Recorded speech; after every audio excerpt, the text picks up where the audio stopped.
पहा आता आपण तयार करत आहोत खव्याची पोळी.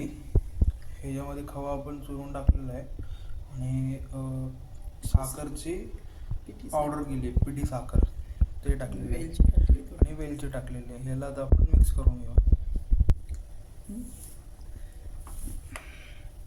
गणपती आल्या, गौराव्या आल्या, त्यामध्ये आवडीने नैवेद्यासाठी काही काही लोक खव्याची पोळी करतात.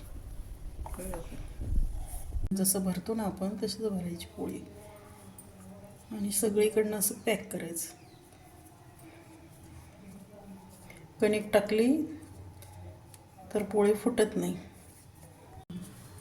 अशी पूर्णासारखी भरून अशी पोळी लाटून घ्यायची छानशी.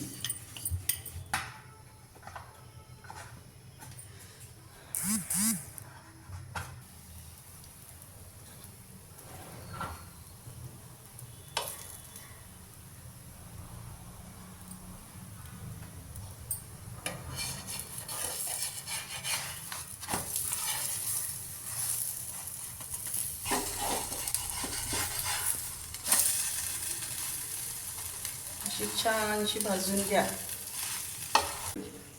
खायलाही सुंदर, अजिबात कडक नाही की काही नाही.